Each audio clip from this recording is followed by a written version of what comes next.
What up, fam?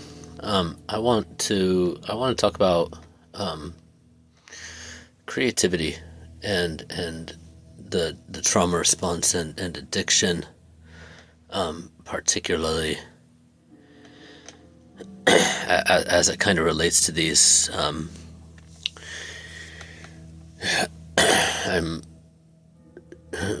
one of the things I'm developing is in my recovery work is really focused on this dynamic because it's been so relevant to my life and many people that I've loved and some that I've lost over the years, especially back in the early days of addiction, or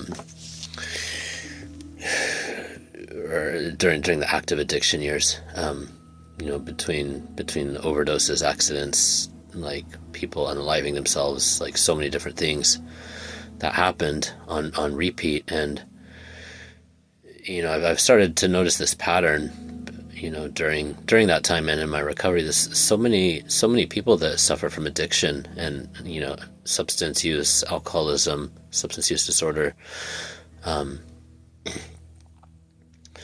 and various mental health issues that often they're often like a feedback loop into those problems. There's a lot of creative people. There's a lot of like really creative and like very sensitive people, very like art oriented people that I've known over the years that that have gone into this path. And it's even in like in the creative industries, in like like as artists, as actors, as musicians especially, there's this it's almost like a cultural meme or a trope where it's just like it kind of goes hand in hand, especially dealing with like music. Music and concerts. Well, rock and roll anyway, it's not, I guess it's not across the board, but musicians have a reputation for addiction. And when I came of age in the 90s, it was huge. There was so many great artists that we lost back then to addiction and overdose in the 90s. I don't need to go through and list them all, but it's almost like it's like a cultural trope or something. And my theory that I've been developing is that a big part of the reason for this, because I haven't looked at the numbers, but I'm sure that they would support it. But I think that so many creative people and just the general populace, like there's a lot of undiagnosed trauma, and even things like neglect, like emotional neglect, can be more damaging to children's nervous system than active abuse. Surprisingly enough, they've discovered this in recent years. But when you got both of them, or when you combine like all different types, or just instability, if the parents split, which became more of the norm during the 80s and the 90s, the kids could be experiencing something completely different at each house, and it often were. It's super destabilizing, but like most people wouldn't even say like or recognize that, like, yeah, I have trauma, I have abuse, or I had neglect, or like my parents didn't show up for me. It's just like for us Gen X, we were just latchkey kids, and that's what it was. We had to figure it out. We just like figured it out on our own. But that not having healthy reflection and healthy examples of relationships is super damaging to children's development, extremely damaging. And so I really believe that there's way more of that. Like we're barely scratching the surface on it. I mean, I went through some severe things in my childhood, and I'm 47 now. I've been in recovery for 20 years, and I just started like just found out about it and started to dig into and address some of these things, trauma and related stuff, complex PTSD, in my own life, like 3 years ago. And so I think for the general populace, this is going to be, it's going to be even more of a journey to get there and to have it like accepted in any meaningful way. Because a lot of these things just get accepted as or like explained away as part of the personality or part of the culture, and when it's actually dysfunctional patterns from abuse and trauma. I think in terms of creative people, it seems like my theory. Here's my theory is that because their livelihood depends on being able to be in that flow and that creative state where there's some synchronization between the hemispheres of the brain where they're working together depending on the art form and the industry that they're in. Different parts of the brain are going to need to be activated for that. And, both for creative, if you make your money doing that, but just for people more generally in terms of addiction and society, it's like if your nervous system is dysregulated, or if you're in like a fight, flight, or freeze, or you have chronic anxiety or depression or other things that lead into like problematic use of substances / alcohol and or potentially like full-blown SUD, alcoholism addiction, depending on the terminology and the approach that you use with all that stuff. If you end up needing these things on a regular basis, because that's the only tools in your bucket, which was true for and is true for so many people here and around the world, you're gonna lean on those, and for somebody that depends for their livelihood on creative endeavors, it's like if you need to take a drink to take the edge off in order to function, in order to do what you're doing, like it's your brain looks at it as a survival issue, and you might feel shame and embarrassment because of cultural pressures or family pressures, or it might be completely normalized in your family where it's like, yeah, we drink wine every night, so it's not a big deal. Or if you grew up with like problematic use and that's what seems normal to you, it's it might be years and all kinds of problems in your life before the freaking orange and red flags even start going off, where you're like, hey, this isn't actually working for me, or I don't want this. I grew up with it, but it doesn't feel good to me.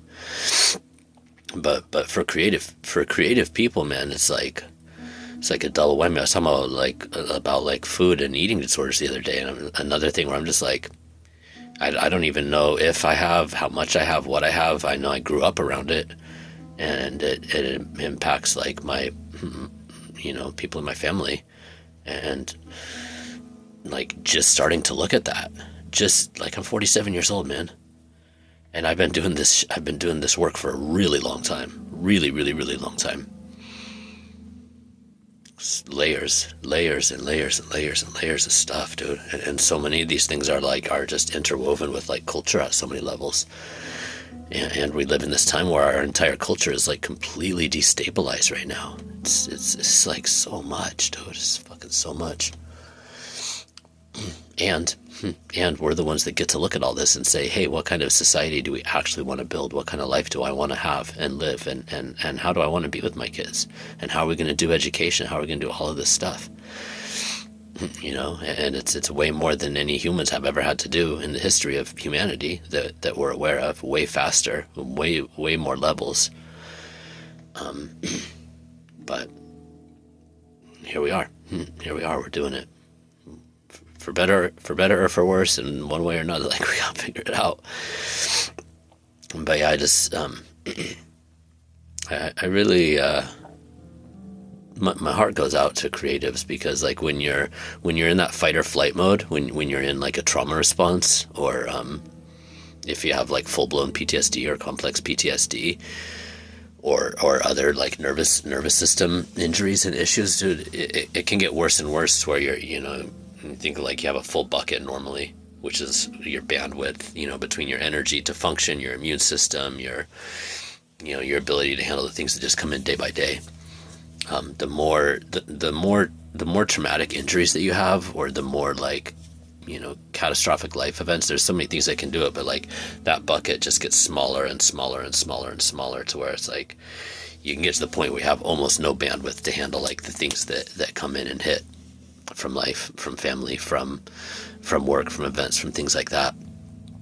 And so, for a lot of people, when taking substances of one kind or another, or doing, sometimes I don't know that much about like pattern addictions, like behavior addictions and stuff, but I'm sure there's similar things going on in the brain, especially with dopamine, where it's like you temporarily feel a little bit better, And so that bandwidth goes up a little bit more. And so during the time that you are doing that, or have the substance, or for a period of time afterwards, you can function a little bit more. And so in terms of work, it's like when you do something creative for work and you just got to do it, like I believe this is why we have like such higher rates of like alcohol and drug abuse and addiction in the creative fields, from music to acting to you name it. Like this is, you go back and look through history. Like this is something they've been talking about for a really long time, to the point that it's like it's like cultural tropes, cultural memes. But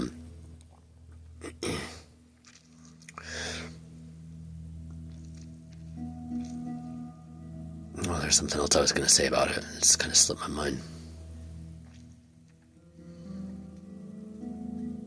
Yeah, so this is one of the, I don't know if it's going to be a completely separate book, and I'm working on a lot of stuff in developing kind of a fresh take on recovery that centers trauma, that really centers trauma, because from everything that we've seen in recent years, underneath pretty much 100% of addiction and substance use disorders and most mental health stuff and a lot of physical health stuff that's inflammation based, that probably has its roots in trauma. All these things do pretty much, and it's almost never recognized. It's almost never diagnosed. And even in like the mental health professions, trauma informed therapists and psychiatrists and psychologists, like they're not talking about it. It's just really like, it's considered fringe, but to me, like this, it's really foundational. It's foundational to most of our problems, I would say, as individuals and as a society, collectively. So yeah, I'm working on a book or a series of books and a new program, like a new approach that's gonna really like put these things front and center. I know there are other people that are doing work in this field. Gabor Mate has been a huge influence on me in recent years. His work around inflammation, ADHD, and Bessel van der Kolk, The Body Keeps the Score. I mean, there's some really great work that's been done more broadly in the field of trauma and recovery, and just starting to learn and digest all this stuff. But as a society, we're still not even talking about it. I mean, CPTSD isn't even a diagnosis in the U.S. Only it's in the International Diagnostic Manual. But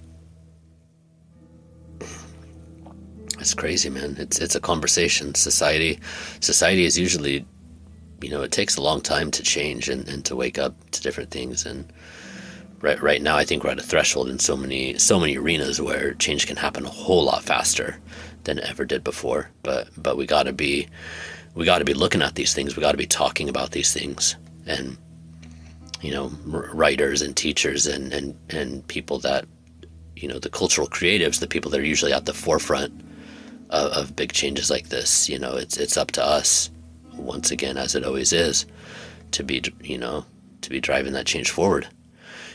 I forget who the quote is by, but it's like, don't ever doubt that a small group of committed people can change the world, because it's the only thing that ever has.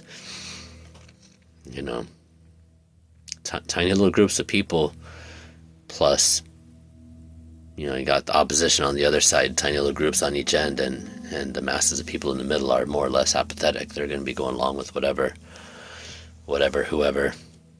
I don't know if that's just a human thing or a cultural thing or what, but it's fascinating. Humans are fascinating creatures. Anyways, I think that's it. More to come. Love you guys. Hope you're having a great day.